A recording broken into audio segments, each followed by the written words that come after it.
Segala puji syukur dan hormat hanya kami ucapkan bagimu Tuhan, atas kasih setiamu dalam hidup kami. Hingga pada saat ini Tuhan izinkan kami berkumpul di sekolah ini bertatap muka.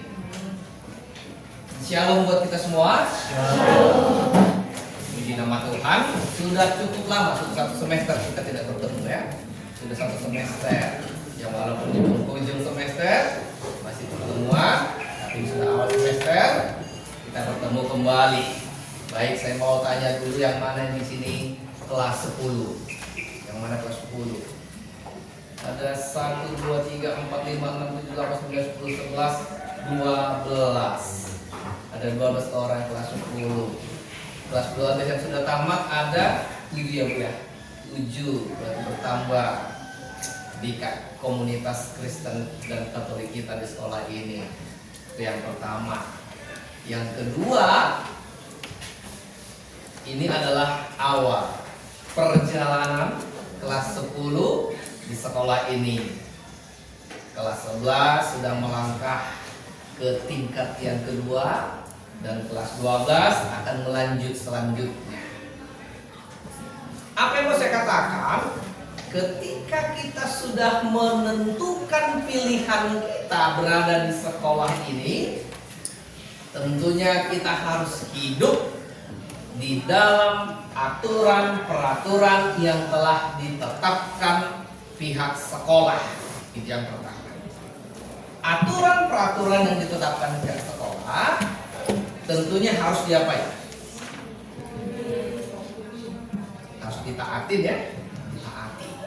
Dan orang-orang yang taat akan aturan-peraturan sekolah ini, maka pada akhirnya dia akan mencapai finish. Dia akan mencapai goal akhir. Begitu dia. Nah, kita juga akan belajar kebenaran firman Tuhan pada saat ini. Kita akan berbicara bagaimana perjalanan bangsa Israel yang keluar dari tanah Mesir menuju tanah perjanjian, tanah Kanaan. Mereka melakukan perjalanan begitu lama. Kenapa? Kalau kita lihat di peta, sesungguhnya jarak antara Mesir dengan Kanaan, tanah perjanjian itu tidak begitu jauh, tapi mereka harus berjalan 40 tahun ya. Kenapa? Karena mereka tidak taat. Dan pada akhirnya kita melihat hanya ada 2 orang yang keluar dari tanah Mesir itu, dari perbudakan itu, yang sampai menginjakkan kaki di tanah Kanaan itu hanya 2 orang.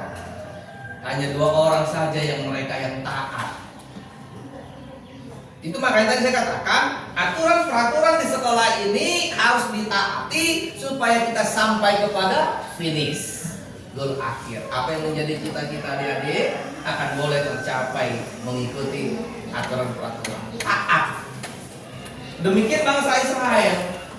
Hanya 2 orang, termasuk Musa sendiri, tidak sampai ke tanah perjanjian. Kenapa? Karena ada dosa, kesalahan, ketidaktaatannya bagi Tuhan, sehingga dia tidak sampai ke tanah Kanaan.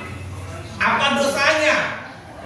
Itu tadi makanya di awal saya ditanya apa temanya, tolong menolong. Dosa Musa adalah dia bersungut-sungut ketika menolong bangsa Israel. Apakah bangsa Israel ditolong Musa? Ditolong.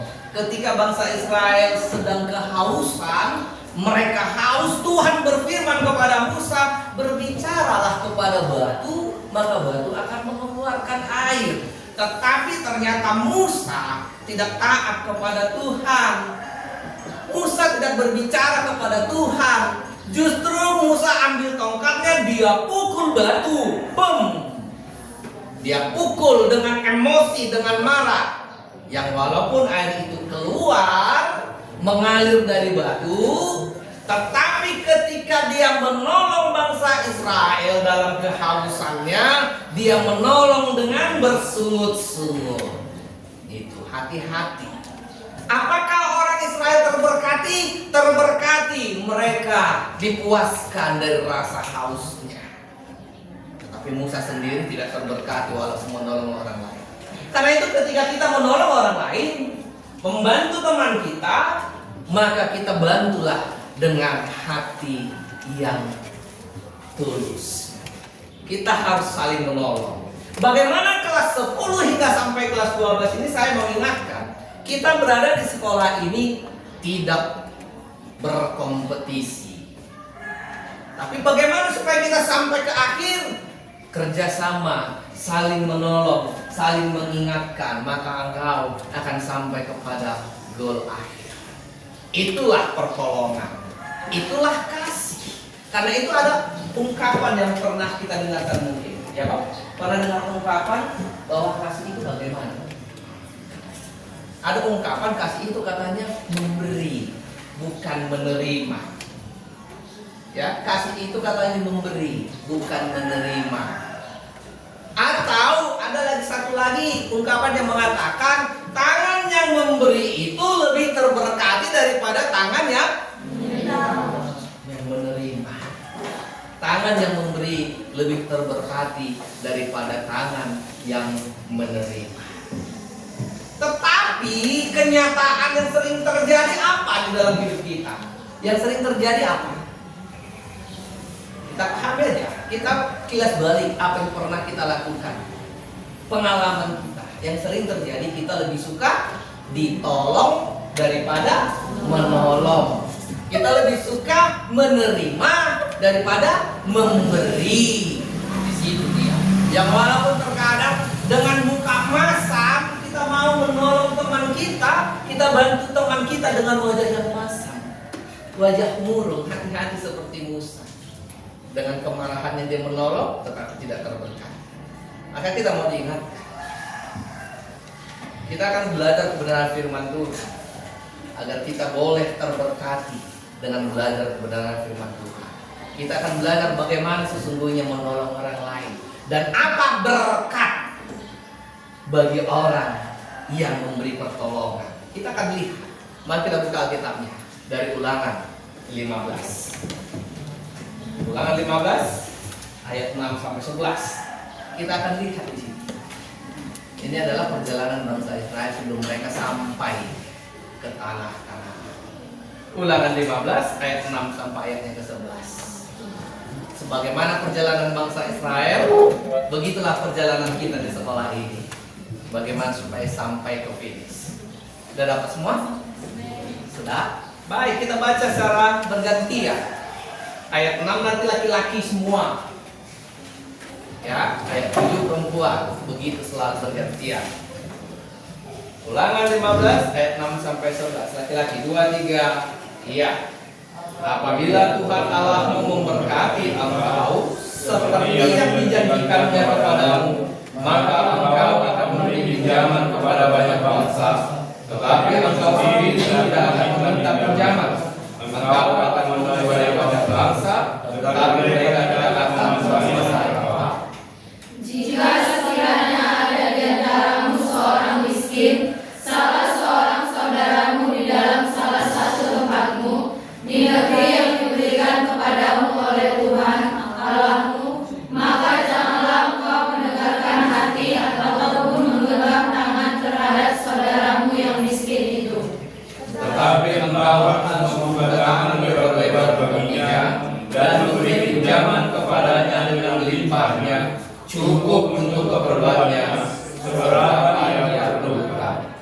Hati-hatilah supaya jangan timbul di dalam hatimu pikiran bersila. Demikian sudah dekat tahun ke-7, tahun penghapusan hutang, dan engkau menjadi kesal terhadap saudaramu yang miskin itu, dan engkau tidak memberikan apa-apa kepadanya, maka ia berseru kepada Tuhan tentang engkau, dan hal itu menjadi dosa bagimu. Engkau harus memberi kepadanya dengan limpahnya, dan janganlah hatimu bersukacita apabila engkau memberi kepadanya, sebab oleh karena hal itulah Tuhan Allahmu akan memberkati engkau dalam segala pekerjaanmu dan dalam segala usahamu. Sebab orang-orang miskin tidak hentinya akan ada di dalam negeri itu. Itulah sebabnya aku memberi perintah kepadamu. Demikian, haruslah engkau membuka tangan lebar-lebar bagi saudaramu yang tertindas dan yang miskin di negerimu. Sampai di sana wajah. Nah, saya katakan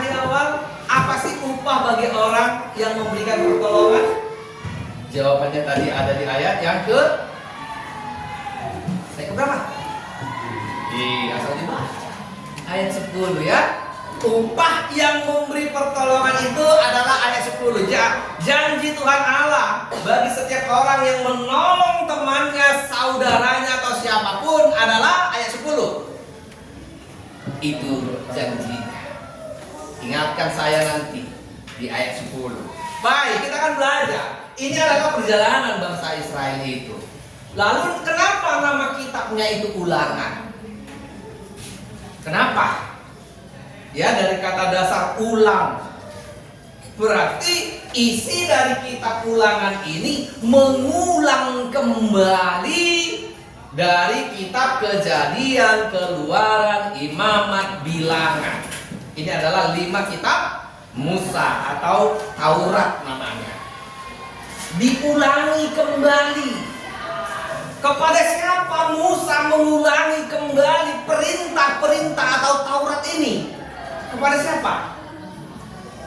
Tadi saya katakan ini adalah perjalanan bangsa Israel. Maka Taurat itu, perintah itu diulangi Musa kembali kepada generasi muda bangsa Israel yang keluar dari perbudakan Mesir, kepada yang lahir di perjalanan. Coba bayangkan, mereka lahir di perjalanan di padang gurun. Nah, jadi mereka belum dengar. Nah, Taurat itu diambil Musa dari gunung apa? Dari mana? Gunung mana?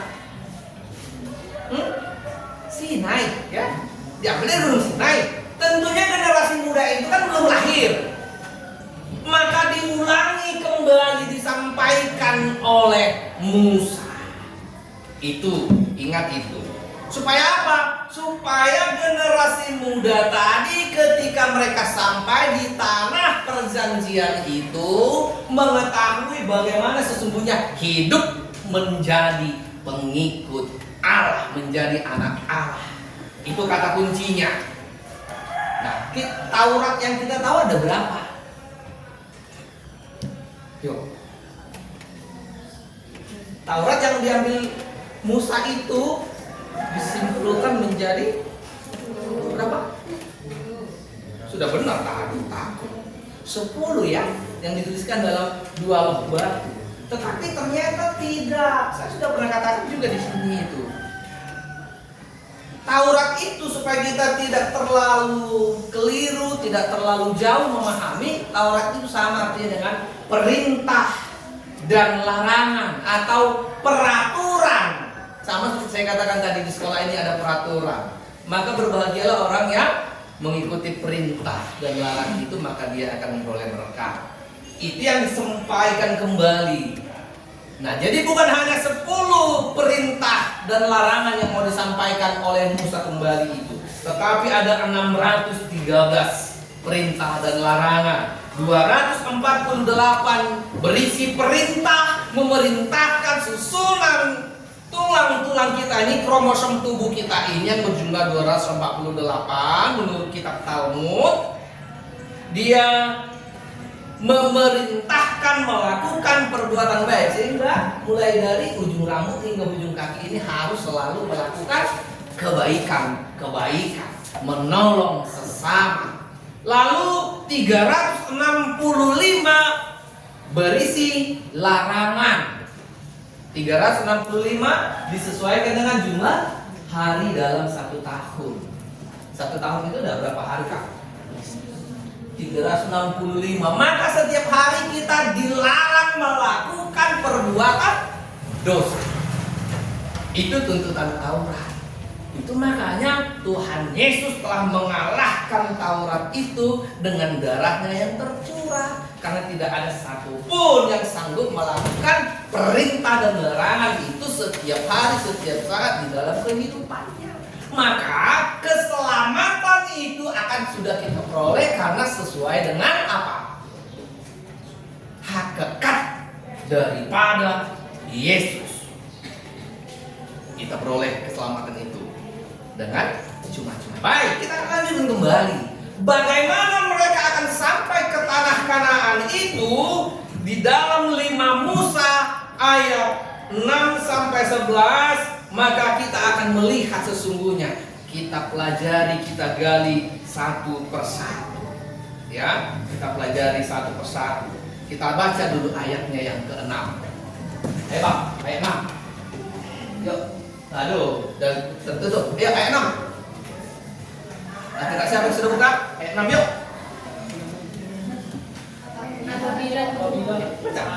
Apabila Tuhan Allahmu memberkati engkau seperti yang dijanjikannya kepadamu, maka engkau akan memberi pinjaman kepada banyak Oke, orang. stop.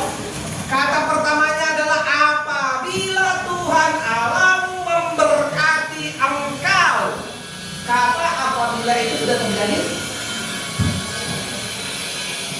Apabila engkau besar nanti, sudah besar? Nah, begitu ya. Kita telah. Apabila Tuhan Allahmu memberkati engkau, maka berkat Tuhan itu sudah sampai di ayat 6? Belum. Belum. Bagaimana sesungguhnya kehidupan orang yang terberkati itu? Kita baca mulai ayat 4. Ayat 4, Pak. Ayo, ayat 4. Jangan dulu ditutup Alkitabnya, atau jangan dulu yang lain dibuka. Yuk, siapa sudah dapat ayat 4? Maka tidak akan ada orang miskin di antaramu, sebab sungguh Tuhan akan memberkati engkau di negeri yang diberikan Tuhan Allahmu kepadamu untuk menjadi milik pusaka. Sungguh tidak akan ada orang miskin. Apabila Tuhan Allah memberkati, sungguh tidak akan ada orang miskin. Ayat 5. Supaya kita lihat bagaimana sesungguhnya orang yang terberkati itu. Apakah datang secara cuma-cuma? Coba. Asal saja engkau mendengarkan baik-baik suara Tuhan Allahmu dan melakukan dengan setia segenap perintah yang disampaikan kepadamu pada hari ini. Iya, orang tidak akan ada lagi kemiskinan jikalau dia, berarti ayat 5 itu ketaatan. Taat. Ingat, itu poin pertama. Dengarkan anak-anak kami. Ketaatan akan perintah dan larangan Tuhan akan memberkati engkau. Ketaatanmu mengikuti aturan-peraturan di sekolah ini, maka engkau akan mencari garis akhir. Seperti pelari. Ini start awal untuk kelas 10. Masih start. Nanti finishnya di kelas 12. Maka bagaimana supaya finish? Taat. Hati-hati. Bagaimana janji Tuhan bagi orang yang terberkati itu? Bagaimana supaya ketika mereka nanti sampai di tanah Kanaan, ingat, mereka dari perbudakan Mesir itu tidak membawa apa-apa. Mereka hanya membawa perbekalan secukupnya. Sehingga ketika mereka sampai di tanah Kanaan, memulai hidup baru, tanah yang penuh dengan madu dan susu dan madu, maka Tuhan katakan di ayatnya yang ke-7. Ayo, ayat 7 apa katanya?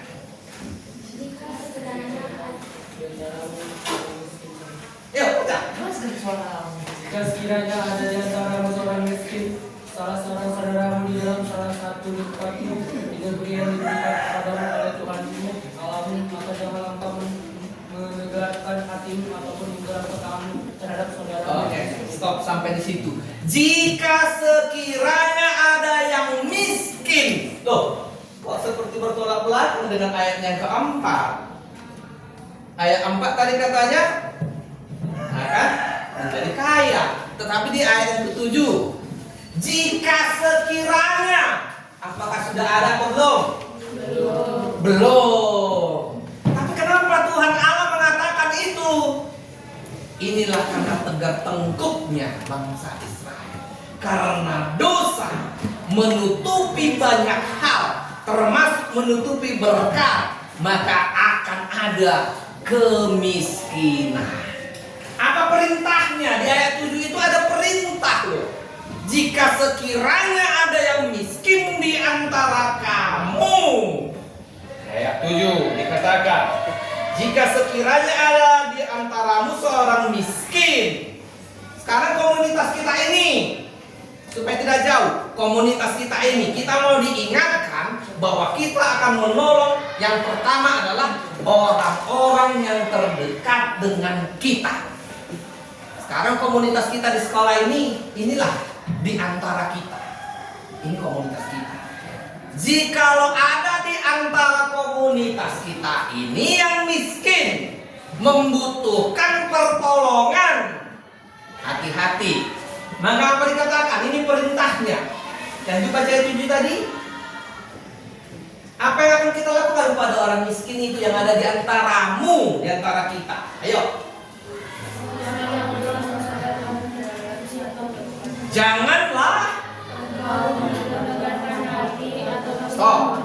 Jangan menegarkan hati, mengeraskan hati, atau menggenggam tangan. Hati-hati di sini. Poin kedua yang tadi, poin pertama ketaatan. Poin kedua yang mau saya katakan berdasarkan firman firman, menolong itu adalah harus dari orang-orang yang terdekat dengan kita. Kita bawa ke dalam rumah tangga, maka orang terdekat dengan kita adalah keluarga. Ingat, keluarga. Di sekolah ini orang terdekat dengan kita adalah orang sekelas kita. Di komunitas kita ini, inilah orang terdekatmu.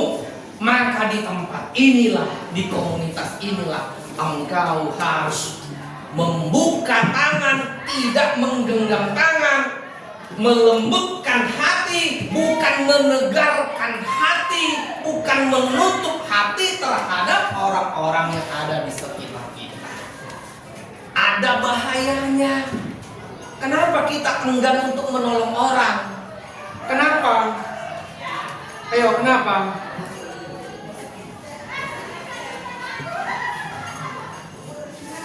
Kenapa? Karena kita merasa apa yang ada pada kita itu adalah hasil usaha kita sendiri. Kita merasa takut kehilangan apa yang menjadi milik kita itu. Padahal ingat, keluarga adalah sumber berkah. Kalau dikatakan sumber, berarti tidak akan pernah habis. Mata air, Allah itu adalah sumber berkah yang tidak akan pernah habis. Maka ketika engkau selalu menggenggam tangan untuk memberikan bantuan kepada orang lain, maka ingatlah, tanganmu yang tertutup itu tidak akan pernah menerima berkat baru. Bagaimana Tuhan memberikan berkat baru kalau tanganmu selalu tertutup? Itu dia. Maka terbukalah tanganmu untuk membantu saudaramu, maka engkau sudah menerima berkat yang baru. Saya mau katakan bahwa prinsip penting yang mau kita ingat, bahwa hati yang keras, ingat, hati yang keras akan menghasilkan tangan yang tergenggam, dan sebaliknya, hati yang lembut akan menghasilkan tangan yang terbuka. Ini prinsipnya. Hati yang keras menghasilkan tangan yang tergenggam. Maka kalau tanganmu tergenggam, tidak akan mendapatkan berkah baru. Tetapi sebaliknya, hati yang lembut itu akan menghasilkan tangan yang terbuka, yang selalu siap menerima berkat-berkat baru. Itu prinsipnya. Sekarang kita lihat ayat ke-8. Kenapa heboh ini? Masuk lagi kan? Mau lintas. Oh iya. Oh ya. Mau lintas aja. Mau masuk. Tidak gambar lagi. Oke lah, kalau begitu saya akhiri ya. Saya mau membuka. Silakan dibuka dulu di dalam Matius 5 ayat 3. Matius 5 ayat 3. Kita akan buat perbandingan. Dapat Matius 5 ayat 3. Bahagialah orang yang miskin di hadapan Allah, karena mereka orang yang punya kerajaan surga. Berbahagialah orang yang miskin di hadapan Allah, karena mereka yang punya kerajaan surga. Sungguh menyedihkan menjadi orang miskin katanya, tapi harus berbahagia. Benarkah itu? Kita lihat perbandingan, baca ayat yang ke-11. Ayat 11. Ulangan tadi, ulangan 15 ayat 11. Supaya kita lihat perbandingannya. Dan di sini intinya. Coba, kan 5, nanti kalian coba-coba. Orang miskin tidak akan ada di dalam negeri itu. Itulah sebabnya aku memberi perintah kepadamu. Demikian, haruslah engkau membuka tangan lebar-lebar bagi saudara